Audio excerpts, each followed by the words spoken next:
Hello guys, তো আজকে আমরা কথা বলবো টাইগার শ্রফের নতুন মুভি বাগি ফোন নিয়ে। বিশ্বাস করো বন্ধুরা, এই মুভিটা এমন একটা অভিজ্ঞতা দিল যেটা আমি ট্রেলারে দেখে একদম আশা করিনি। তো শুরু করি সবচেয়ে বড় প্রশ্ন দিয়ে, যে ছবিকে সেন্সর বোর্ড অ্যাডাল্ট সার্টিফিকেট দিয়েছে তারা আবার 23টা সিন কেটে দিল কেন? ট্রেলারে যেসব মারকাটারি রক্তপাত আর অ্যাকশন দেখেছো, সিনেমায় তার অর্ধেকও নেই। এটাকে বলা যায় এক প্রকার দর্শক ঠকানো। এবার গল্পে আসি। একজন ছেলে মৃত্যুর মুখ থেকে ফিরে আসে আর কথা বলে এমন একজন মেয়ের যাকে কেউ দেখতে পায় না। হ্যালুসিনেশন, ভূত নাকি কোনো মাস্টার মাইন্ড প্ল্যান?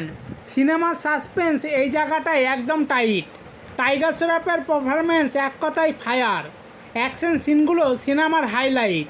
কিন্তু আবার বলতে বাধ্য হচ্ছি, এই ছবি অরিজিনাল না, এটা তামিল মুভি 555-এর রিমেক। বলতেই হয় গল্পের টেস্ট ম্যাগির মতো, শুধু উপরে সিমলা মরিচ ধনেপাতা ছিটিয়ে বলছে নতুন।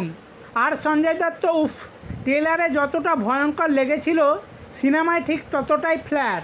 তার ক্যারেক্টারটা একেবারে কার্টুন করে দিয়েছে।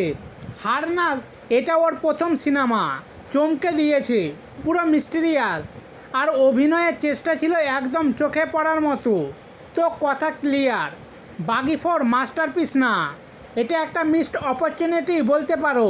টাইগার শ্রফের ফ্যান হলে একবার দেখতে পারো, আর নিউট্রাল দর্শক হলে বেশি আশা করো না। আর আমি এই সিনেমাটাকে রেট করব 5/2। একটা টাইগারের জন্য আর একটা হান্নাজের জন্য।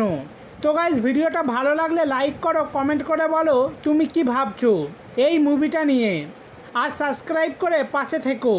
তো নতুন রিভিউ নিয়ে খুব শীঘ্রই ফিরে আসবো।